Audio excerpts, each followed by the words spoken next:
I feel a little bit nervous making this video. I haven't really done a video in such a long time, specifically on this camera. I had to retrieve my tripod from the garage and it was covered in like an inch of dust. That's how long it's been since I've done a video like this. Wow, hi, thank you for being here. And before I start this video, I want to acknowledge those of you who have reached out to me, who have left sweet messages and just kind of concern over me. Those comments did not go unnoticed and I really, really appreciate them. And I'm so sorry. I really didn't mean to just kind of disappear without any reason. I deleted my Instagram back in the beginning of February. And so that wasn't a surprise, but then it just kind of turned into a social media break as a whole. And it felt so good that I didn't want to come back. And I felt like I needed time to process how I'm feeling, time to process my life. And I'm just not somebody who can come into something half-heartedly. If I want to show up to a space, especially something like YouTube, I have to be all in it. Because too, I feel like you guys can tell when I'm not. All that being said, this is gonna be my video talking about why I deleted my Instagram and why I've just kind of left social media for a bit. I was diagnosed with MS right before I decided to take an Instagram break. So it wasn't really related. But once I found out my diagnosis, that definitely took some time to process. I don't want this video to be like a health update video. I think I'll make a separate video for that specifically. I'm doing well. But I have a few points that I've kind of been jotting down in my phone that I wanted to share with you guys and just kind of share my heart on this subject. These are my favorite types of videos to make because I feel like I'm just sitting down with you guys and we're just hanging out and sharing how we feel. And that's one of my favorite things on earth. The first little point that I wrote down is how I needed to separate myself from the internet because the internet is not real life. I think when you're making content full time, it becomes so intertwined with your life that everything feels real. Everything feels like an attack. If I got a hate comment, I had a hard time separating that from my worth because so much of my identity and my worth was tied into what I did and what I created and being a YouTuber and all of this. I needed to take a step back and realize that this, while I try to be as real as I can be with you guys, this isn't my identity, right? I'm a whole other person when I'm off the internet. And then there's the parasocial relationship bit where if you've been watching me for a while, you probably feel really close to me. You probably feel like we're friends. And I love that. I think that's so cool because I would love to be friends with some of you. And I've even made some really good friends just from my subscribers reaching out and us forming a connection. So I've definitely made friends that way. And I feel like some of you guys are my friends. Like when I read your comments on this video, I already know my heart's gonna be all warm and fuzzy because I've identified some of you through the years. I've been making content for like 12, 13 years. So it's been a while and I feel like I've grown with a lot of you. But with that comes this like weird balance sometimes of people thinking that they know me when they only know what I've posted on the internet, right? And that's only one part of me. I've also put so much weight into like people's opinions of me that are on the internet. And I've had to kind of release that. The opinions that matter most to me are those that know me personally and that like walk through life with me. Now, if I'm being like a shitty person, by all means hold me accountable, please, because I believe in accountability 100%. There's one person that I can think of specifically, and she was a viewer of mine for many years. And one day she just decided to write on one of my reels that I had gaslit my audience into believing that my marriage was so wonderful when in reality it wasn't. So I was lying to my audience the entire time. And while I do see her point of view with that, I also think that that is a case of not really being in an abusive relationship or understanding the dynamics of an abusive relationship, because it is really easy to look from the outside looking in and being like, oh my gosh, why did they lie about it being so wonderful? Well, you're not lying because there are so many good moments and good things. It's not like it's 100% bad all the time. Nobody would stay if that's the case, right? They're mean and then they're nice. And then they're mean and then they're nice, right? That's part of the cycle of abuse. And so I could see how some of my viewers could feel like they were let down or gaslit, but it's understanding that I wasn't gonna post the bad times.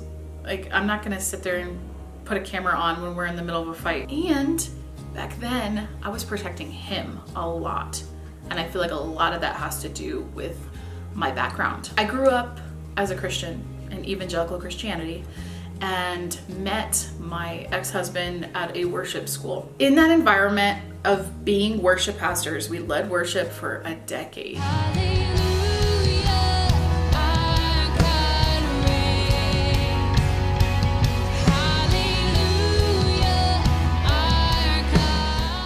I didn't feel safe to be able to be honest. I didn't feel safe to be able to have him take responsibility for his own actions. I carried the burden of that, and I think it is very common in those kind of spaces to do so. When I showed up on camera and we showed happy things, it wasn't necessarily lying. There were a lot of good moments. I also feel like I was forced to portray a version of my life that wasn't reality a lot of the time. I was so confused, and I had to like process my confusion and my hurt privately before I could talk about it publicly. Also, the more successful that I became on YouTube, the more I felt that I was relied on to bring in the income. With YouTube, it was something that I started off loving just to do in my spare time. It was a hobby. Started when I was pregnant with my daughter, who's now 12. And it was something I really, really loved doing. It was so fun. Like, it was a blast. And then it became my full-time job. It became something that was filled with a lot of pressure, as jobs often are. It wasn't like this joyful thing I loved doing anymore. It was something I had to do. I think after I got divorced, I was totally burnt out. And I feel like that was slowly at first, and then it hit me all at once. It was like, whoa, whoa, whoa, whoa. I have to like figure all this out all of a sudden. Like, everything was just kind of like dropped on me.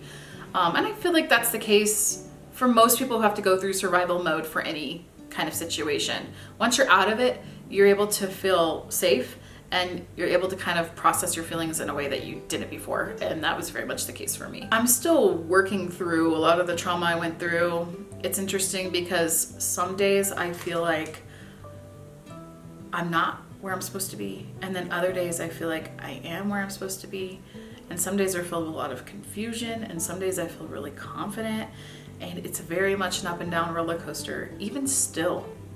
And I think I had this idea that, I mean, by 4 years later, I'd be okay, especially once I got into a healthy relationship. But I don't feel okay yet. And that's also okay. I don't think I'm going to get over it. I think it's going to take me probably the rest of my life to process. I have my second point right here. And it's because my marriage wasn't great and I felt like I was missing so much of what I needed. Making videos did feel like a safe place for me. The word narcissist is thrown around so freely, but I do feel like most of us have some degree of narcissistic traits. Maybe we're not willing to admit it. But I think especially if you're a creator, I don't see how you don't have it, because it's really hard to separate so much of who you are, what you believe, with the way that other people view you. And in my case, I turned to the internet for validation because I wasn't getting that in my marriage. And you guys have walked through some really hard stuff with me. And I've been able to turn to a camera and get the community that I so desperately needed but lacked. Because of that, I just kept coming back to the internet for more and more validation. And I don't think necessarily there's anything wrong with that, but I do think taking a break from the internet has allowed me to be able to realize this about myself, because I don't know if I would have admitted it so freely back then. In a lot of ways, you guys were there for me more than he ever was. And I actually remember making a video with him. He admitted on camera that he had not been attracted to me when we got married. And you guys came after him in the comments. And, you know, me protecting him at the time was like, oh my gosh, we got to delete these comments. We got to hide these comments. Like, deep down, I so appreciated that because I felt seen by you guys. For the real ones who are great, I've always felt so seen and encouraged by you guys. You like filled this part of my heart that I needed at the time. When I met Austin, who I've now been dating for almost 3 years, it was just this overwhelming feeling of not having to prove myself anymore. Like I was just free to be me. Any version of myself. Like I could just show up. And I found it so attractive that he did not have really any social media. He has a Facebook, but he hardly used it. He was so withdrawn from social media, which was the total opposite of my life. I was like, whoa, I love this. He's such a private person. He didn't even have an Instagram when I met him. I kind of convinced him to get one. Meeting him felt like the biggest sigh of relief. I finally was in this relationship with somebody who brought me so much peace. He gives me so much daily encouragement and just inspiration and all of the things that I was longing for so long. He gives that to me so freely every day. And it's not over an Instagram post. He can feel when I'm not feeling confident, or he can feel when I need a little bit extra love. And he just like freely gives it to me. What a concept. I had never experienced anything like that before. I just started valuing peace and privacy so much more than I'd ever done so before. I didn't need to get validation from people on the internet anymore. Not saying you need a man to be complete. Hear me out, please.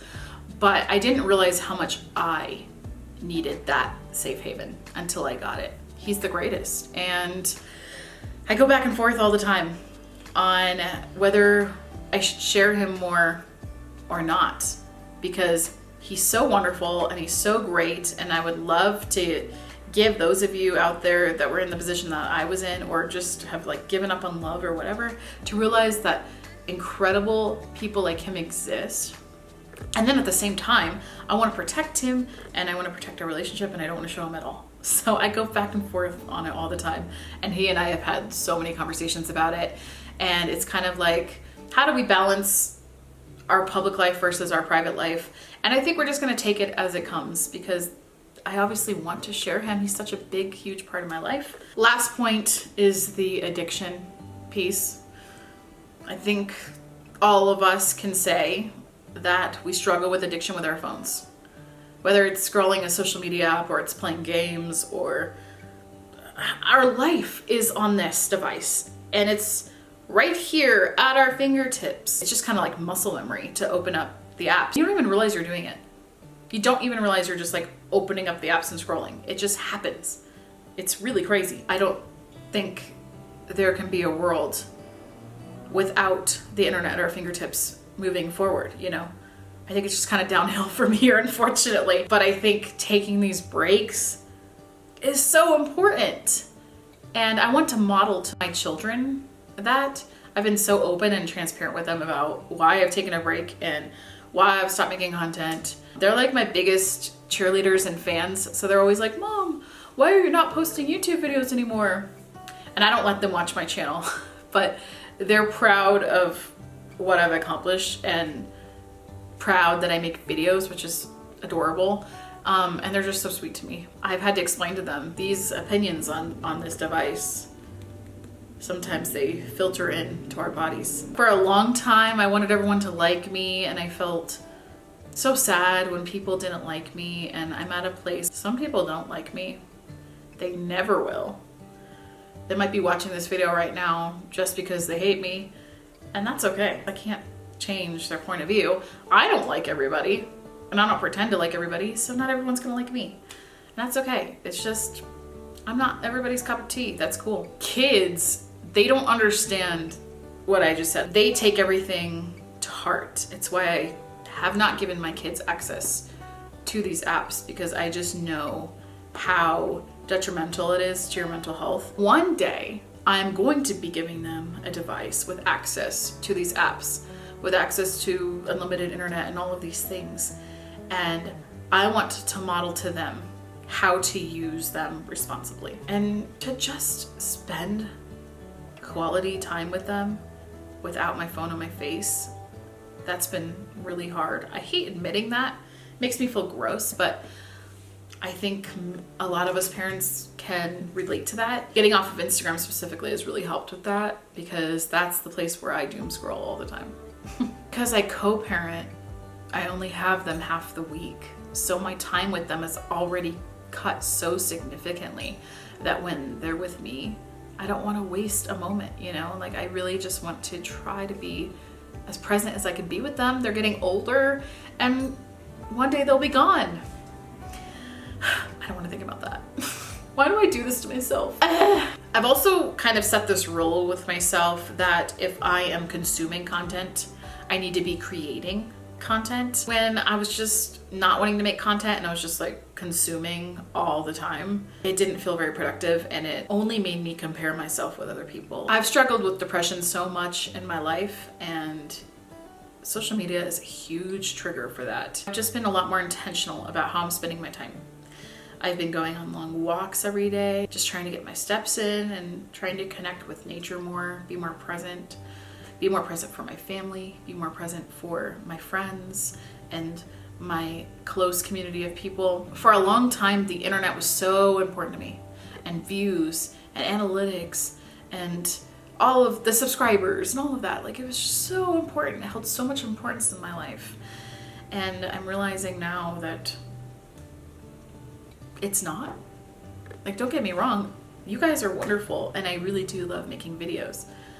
But with everything going on in the world right now, it feels so insignificant in comparison. And I'm sure a lot of people would say too that if you're doing social media professionally or as a job, deleting it is probably the dumbest thing you could do. Because when I get back on, I'm sure all of my feed will be hidden from you guys and I'll have to like rebuild that back up. But once again, it's like there's such bigger things going on in the world right now that matter so much that me not getting views on Instagram and not getting the following that I once wanted, it doesn't even matter. It really, really doesn't matter. I'm so detached from it. I would love to be able to create content again and make money from that and get brand deals and all of that. I mean, that's all wonderful, right? And that would really help me out a lot because I've been on the struggle bus. But I'm not putting all my faith in that anymore because it's an algorithm, and the algorithm is sometimes in your favor, it's sometimes not. A lot of it is way beyond your control, and you end up just feeling like shit about yourself when you don't receive the views or the likes or the comments that you wanted in the first place. If you would have asked me 5 years ago to describe myself, I would have said YouTube creator as probably like one of the very first words. Now it's way down the list. It's just not that huge part of my identity anymore. And that feels really freeing. So that's essentially it. I wanted to at least address it. I would encourage you, if you're thinking about taking a break, do it. Just do it. It's great. I didn't want to come back until I felt like I wanted to create content again. And I feel like I'm finally at that place. I have a vlog that's coming up of Grandma's birthday. She just turned 86. Hence all the flowers on the table. I have a try-on coming up as well, and just some content as it comes. I'll give you guys a health update too for those of you that have followed me after that, and I will post when I post. And I just appreciate you watching all the way until the end of this video, and I appreciate you for being here. I know it's an interesting relationship because there's so many of you watching this. I don't know you, I've never met you, but I so just deeply appreciate you. I'm so grateful for you and that you've chosen to follow me. Like, why me out of everybody? That's crazy. How are you guys doing? Let me know down in the comments, and I will catch up with you real soon.